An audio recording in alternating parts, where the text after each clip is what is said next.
We take inventory of where we are right now, today. We make a decision and then act for the change that we want to see. And then we stay committed to that through to the ending. Technology is transforming how we think, how we lead, and how we win. From Intervision, this is Status Go, the show helping IT leaders move beyond the status quo, master their craft, and propel their IT vision. Greetings, this is your host, Jeff Tunn. Throughout the chaos of 2020, we have tried to bring you content that you could use today to help you navigate these uncharted waters we find ourselves in, but also content you can use the lessons from to deal with whatever challenges you may face in the future. In this episode, we're going to examine leadership, proactive leadership to be specific. Our guest is Steve Johns. Steve is the CEO of OneCause. OneCause is a provider of fundraising platforms for nonprofit organizations. Over the last several months, I was able to witness Steve's leadership firsthand. Well, secondhand. In full transparency, my son Brad works in Steve's organization at OneCause. Welcome to the show, Steve. Thanks for inviting me, Jeff. You're doing great work for the community. Appreciate it. Oh, thank you very much, Steve. I appreciate that, and I really appreciate you taking the time to be with us on the program today. I really felt like, as I was observing OneCause, so to speak, from the distance, some of the decisions you made and some of the steps you took were just great examples of leadership in chaos, leadership in turmoil. So what I'd love to do is, if you don't mind, take us back a little bit. I suppose late February, maybe early March. When did the pandemic come on your radar screen? You know, it's so crazy to think about. When I think about late February, early March of just this year, it feels like it was 5 years ago now. It does. I remember I was actually vacationing in Grand Cayman during that time, and we were all wiping down our seats on the plane, but we really had no idea what was actually going to be in store for us in just a couple of weeks. So I was communicating with my team from there, and part of our model includes on-site training and support for a fundraising gala, and we also send out iPads for credit card processing. So we were really just focusing on instituting protocols for wiping down iPads and frequent hand washing and frequent use of antibacterial. And in fact, we weren't even including masks in the process because we really didn't even know whether a mask would be effective or not back then. And when I think about it all, it now seems so quaint, but we really had no idea what we were about to get ourselves into. And I wanted to set the context. In the last week of February, and this, by the way, is one of the larger seasons for us. We have a big spring and a big fall season around fundraising events. And so this really happened right in the middle of the largest part of our year. And so for the last week of February, early March, we had powered over 300 fundraising events just that week. We had raised over $50 million for our nonprofit customers, and we were on a roll. And then, that next week, that the 9th through the 13th, it really started to get weird. And if you remember, the dominoes started to fall. NCAA canceled their tournament. NBA they suspended play. Major League Baseball sent the players home from spring training. And everything just started to happen. And I remember driving home from the office that night. I mean, it was like Thursday the 12th. And I remember thinking what it felt like on 9/11 or the days after 9/11. And you're saying, wow, this is big. This is real. This is really happening. Our lives just changed materially. And if I was in a movie right now, there'd be ominous music playing in the background. I mean, we'll see if we can add that in post-production. And I'd say what really impacted us, particularly our customers, were all the limitations on the numbers of people that could gather. Remember, first it was no more than 1,000, then it was like 250, then 100, and then it was basically, okay, everyone needs to shelter in place. And so what happened is events went to zero. March 14th, we had 70 events or so, all online, all virtual. In-person events went to zero. And that was really what our business was primarily based upon. And so you think, well, what business do you know that can survive that? Right. You're right. Looking back, it did feel somewhat like 9/11. because the future is really unknown at that point. No idea how long this is going to last. No idea how to move forward with the organization. So, talk us through kind of those decision points, decision steps that you took.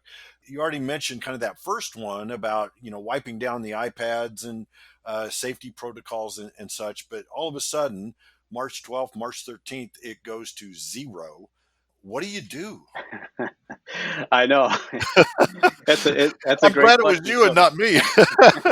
So literally, it was that week when we started to see all of these cancellations, and we said, okay, so we have to take absolute immediate action. So what did we do? The first thing that we did, I would say, we went virtual first on March 16th, literally within a couple of days. All of our marketing materials, the customer calls that we were having, the service and support calls, they were all about converting the planned attended events to virtual and online events. It was all hands on deck. We Mhm. stood up what we called the COVID-19 Fundraising Resource Center. That quickly became the Virtual Fundraising Resource Center. And that was online fundraising resources. That was for everyone. That wasn't just for our customers. It was for customers and non-customers alike. And so, the next big move that we made, and this was on March 23rd, is we met as an exec team. And we were taking a look at the spend that we were allocating in our product and technology world, particularly as it related to investment in innovation. And so we Mhm. made a decision literally on March 23rd to take all of the investment in innovation to pursue a new product called the Virtual Event Center. And it's a brand new product that I'm really happy to say that we just announced. It's generally available as of yesterday. We launched it yesterday. Um, Congratulations on that. Thank you. Thank you. And what does that do? In that very short period of time, we built a product that allows a nonprofit now to use the virtual event center to do everything that they would normally do in a ballroom at the gala, the live auction, the silent auction, donations, ticket sales, donation appeals, all using live streaming of video and pre-recorded content. And so it is truly a major shift in what we were doing and pursuing in terms of technology and innovation to not only meet the needs that we saw to be immediate, but Jeff, we made a decision then that we believed, and we truly still believe, that virtual was going to be a permanent change to the fundraising landscape. It wasn't Hmm. just a blip. And we made that decision on March 23rd. That's kind of a big bet, right? I mean, you're betting that it's going to become a natural part of the fundraising landscape. What information sources were you looking at? Was your team looking at that enabled you to have the confidence to make that bet? So I would say, as we looked at that, I'd say we were looking to more, let's call it the macro environment, to make those types of decisions. I'm not originally from Indiana, but I've been here for 6 years, and I just looked at it. And what kind of a world are we living in where the NCAA tournament has been Yeah, canceled? yeah, Like, good this point. is serious. And part of it was a bet. I mean, we didn't know for sure, but what we did know was that we needed to take action, and we needed to take action immediately to be able to respond to the needs of our customers. And in thinking about this, there's a really great book that I'd recommend for your listeners. It's called, I hope it's okay to plug, Oh, and I'm not absolutely. going to make any money on this, but it's called "The Obstacle Is the Way." It's by Ryan Holiday, and Ryan Holiday has a really great knack for taking wisdom of like the ancient Stoics and modernizing it. And so what we really were inspired by is this word that's basically, what stands in the way becomes the way. And so the disruption of the pandemic for us became the way to transforming our entire product and really transforming the way that we look at. You said we made a bet, and I'd say that you're right. But that bet was something of a hedge into the future. We Yeah, know that we can handle in-person fundraising. That's what we do every day. But our bet was to position ourselves to not have to rely on in-person fundraising events really truly ever coming back. And so we used the pandemic as the way to accelerate, thousands of new nonprofits, in this digital transformation to virtual and online fundraising as a hedge against what we already knew how to do, which was yeah. in-person fundraising. Well, and correct me if I'm wrong, but a good portion of your revenue stream came from the professional services around live events, not just your SaaS software platform, right? So you're trying to make up for that as well. That's right. And so part of the reason for coming up with a product as well is to say what we want to do is we want to come up with an easy to use, innovative product that doesn't require so much wraparound services. And so if we're not going back to the ballroom, if people are going to be using this product to do virtual fundraising, or what we see really as the future is really hybrid fundraising, where you're going to have some combination, maybe a smaller on-site event with a larger kind of virtual event, extending the audience of that event. Let's make it easy to use. Let's use modern technology so that we reduce the dependence on wrapping that software around with any kind of services and support and Mhm. people. And again, from a business perspective, that allows us to be more scalable and that allows us to be more profitable. I want to go back to something that you mentioned earlier, Steve, and just really kind of say thank you in a way because I sit on the board of two different nonprofits. One is a customer of OneCause. One sadly is not, but the resources that you put together and and opened them up to customers and non-customers were incredibly valuable for both of those nonprofits whose boards I sit on. So thank you for that. And I think that was a very cool thing, interesting thing to do is to open it up to non-customers. What was the reasoning behind that? What was the decision process behind that? Yeah, I mean, again, it's somewhat altruistic, but it's also part of being a thought leader in our space and opening the doors to potential new business. And I'd say that one of the silver linings to this cloud, and there are many, and those who are leading through this pandemic are finding that we're able to accomplish some things within the construct of the pandemic that we probably weren't able to do so in the absence of that. And one of them for us is finding just a whole group of new prospects and customers. Mhm. Our new business pipeline is larger than it's ever been before. The leads that are being driven to our website because of the position that we took as a thought leader are greater than ever before. And the other thing that we found is that we're now in the midst of what one investor recently called, kind of this once in a lifetime digital transformation. And whether you're doing Yeah. Yeah. e-commerce or whether you're driving donations to a website, everyone who thought they could do it with paper or through some other means is now finding out and realizing we have to go digital. We have to transform our business. And so Yes. so just Jeff, as an example, the webinars. Our team stood up 30 webinars, again, as educational, as training. Yeah. This is all internal resources. Some 40,000, we were oversubscribed to the tune of some 40,000 attendees, which for us represented over 8,000 net new names into our pipeline. We've been in business for a decade, over a decade.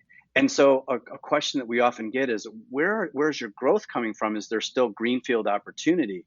We've just proven in the course of the last several months we get 8,000 net new names. I mean, we have about 4,000 customers that we serve today, and we just identified 8,000 net new names in the last few months. That's a tremendous testament to being that thought leader and I guess knowing that if you do those types of things, good will come from it. And it's obvious that that has paid off. And that's generally, the approach that we take. I mean, the driving why of our business is to put day after day the causes of our customers first. And we feel that by doing so, to your point, that good will follow that for us as a company. Yeah. Yeah. Now, you made another decision, I think somewhere in maybe the April timeframe, maybe I may have that wrong, but you asked your staff to take a reduction in pay. But you did it differently than anybody else I've heard of. And so I would love to talk through that decision. And if you don't mind sharing the difference that you guys did, that was probably different than most everybody. I don't mind. And so it was actually the last week of March. And, and, Okay. and just just imagine the amount of decision making that was happening in like a 7 day period. Yeah. it was it was really crazy. So the last week of March, what we did is we all kind of huddled as an executive team and really tried to put together a plan. And that plan is, how are we going to get through this in light of all of the changes that are happening in our key markets.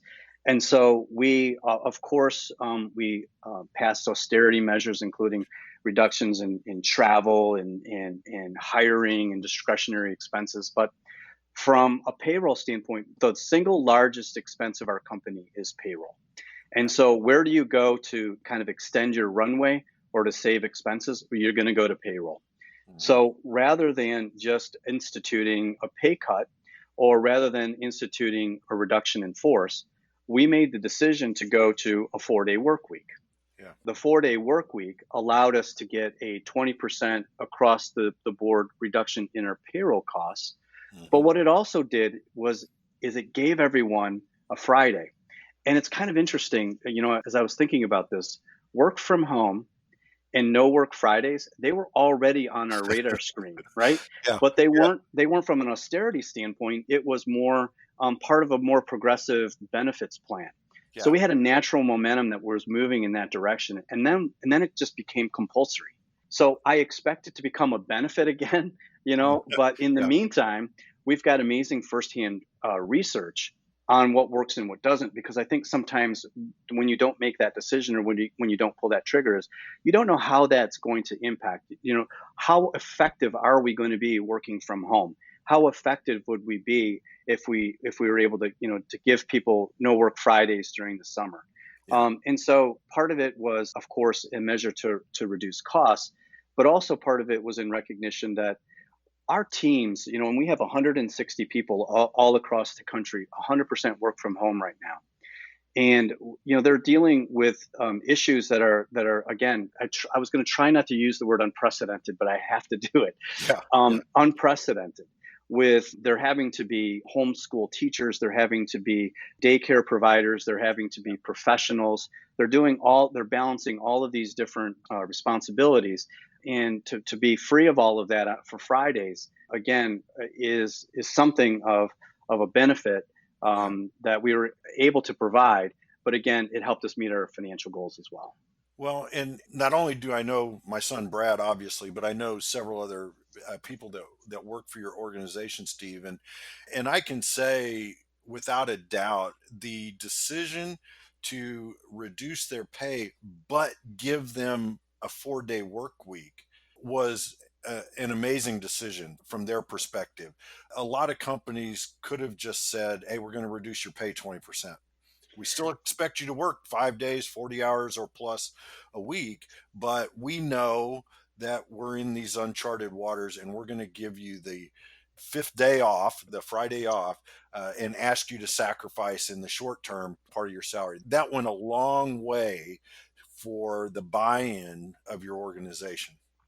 Well, I appreciate that. And I did learn some of that later. I know that many on my team who saw my quote unquote invitation to an all company Zoom call that day thought, Yeah, oh boy, here it comes. yeah, yeah, But yeah. we didn't have to do that. And I received a lot of emails, texts, and Slack messages of gratitude after that. So I appreciate that. So let's fast forward a little bit. You're managing the crisis. Your team's now working from home. And then we get to the end of May and the killing of George Floyd. Racial tension grips the nation, including Indianapolis. You now have a second crisis on your hand. Take us through those days and what actions did you take immediately and what actions have you taken since?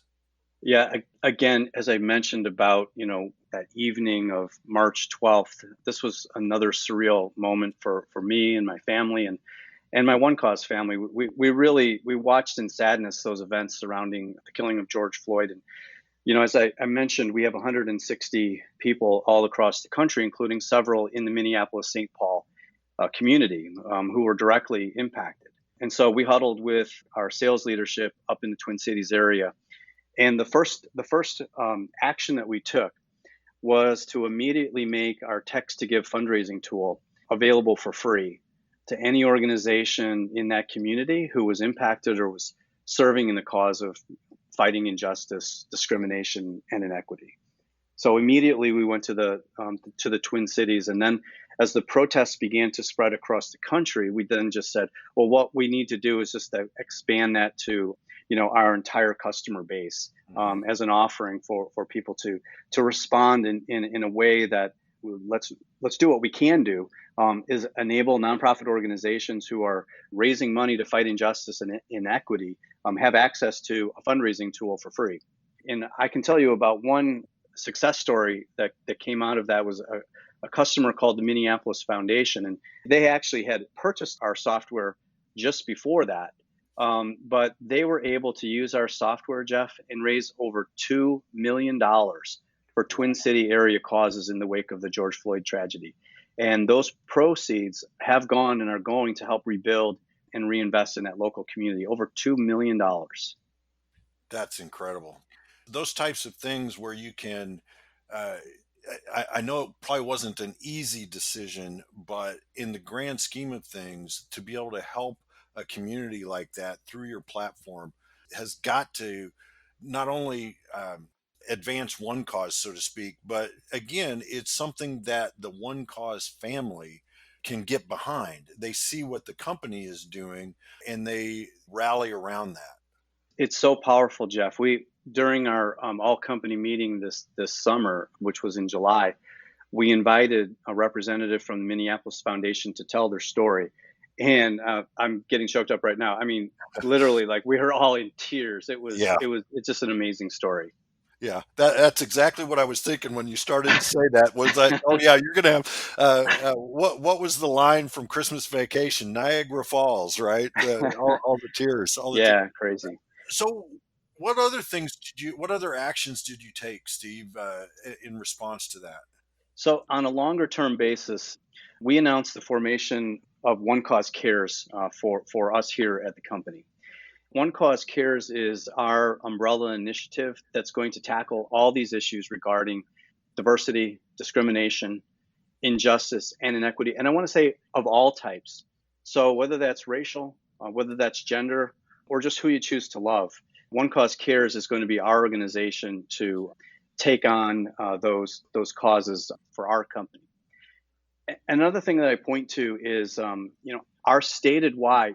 We've talked a little bit about why we exist as an organization and what drives us in our mission and purpose. But our stated why is to help make better tomorrows. And as I told the entire team, and I wrote them a letter, and I wrote a letter to our customers that week, and then where I said there are no better tomorrows that include discrimination of any kind. Hmm. And so for us, it's very natural to stand up against discrimination because it's an integral part of the very purpose of why we exist as a company. Yeah, But that being said, we all have a lot of work to put in. yeah, we do. I'd love to turn our attention a little bit to your customers, those nonprofits, and you've touched on a lot of this already, but many of them survive on in-person fundraisers up until uh, they weren't able to anymore. And you talked about some of the things that you did with your product to help the customers, but how did you help? How did you personally help your customers adjust to this new normal? What things did you do to help them visualize what this new world would look like?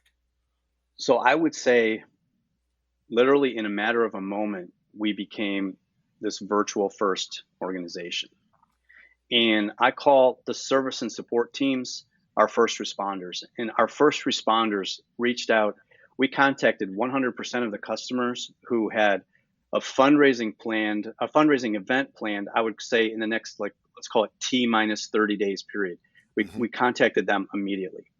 And so we productize what we call virtual event services, with a virtual event manager to help our customers fundraise.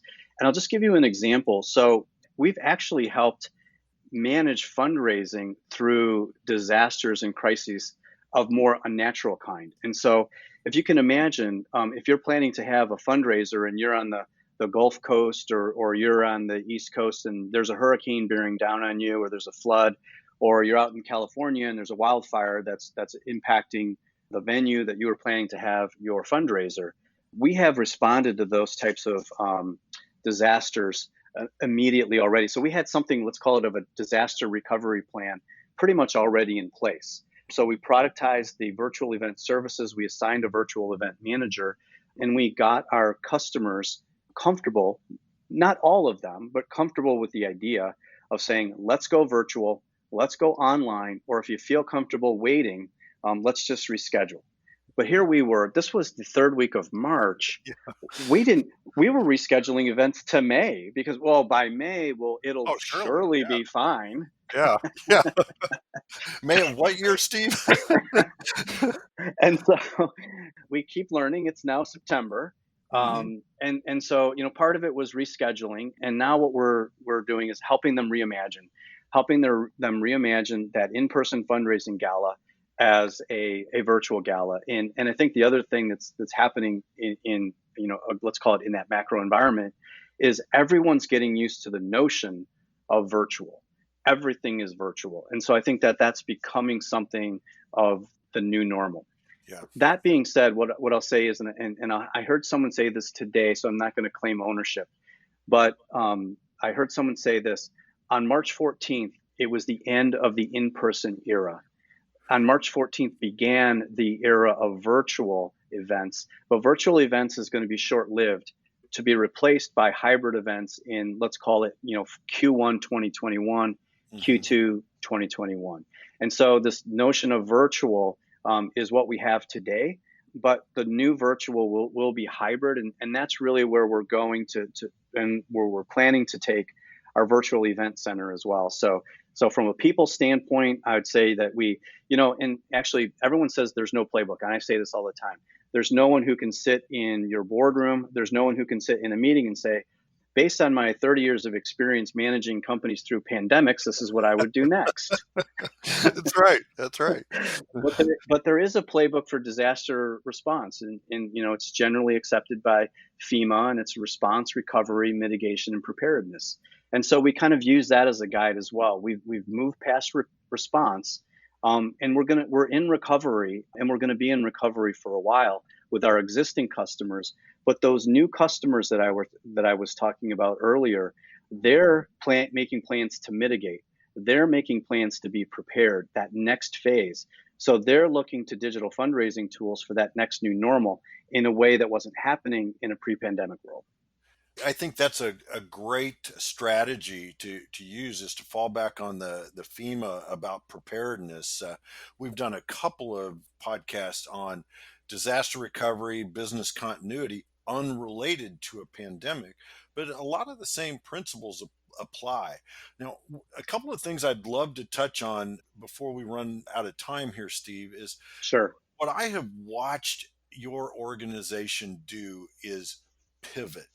And in order to make the pivots that you have made, it takes agility. And that's a word that gets thrown around a lot in the tech space, is whether you're talking specifically about agile as a development software development process or an organization being agile.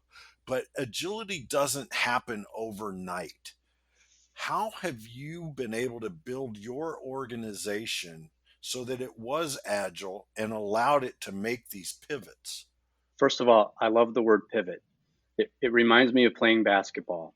And Hmm. let's just say my basketball career ended when I was about eighth grade, but I still love the It's game. about when mine ended too. So when I think about the pivot to virtual first, I think about shifting your dribble from your dominant right hand to your left.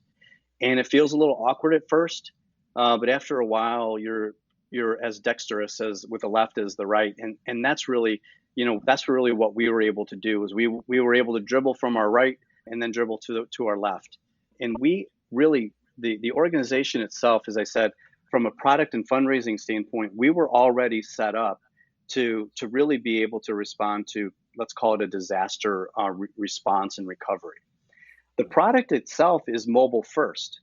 And so the fundraising aspects of our product, you could today, I just said we just released our virtual event center, which is virtual first, but our Mhm. existing product that people buy every day today, it can be used in a ballroom, or it can be used just by clicking a link and launching your mobile bidding page at home or on the go or wherever you are. And so I think the other thing that happened for us is our customers began to realize what they had all along was a mobile first fundraising tool that they could just deploy outside of the ballroom. And so we were kind of already set up for that. Then what I'll say from an organization standpoint is we had already taken our existing entire business and run it on the cloud. So we were all able to basically pick up our laptops and leave Oh yeah. without missing a beat.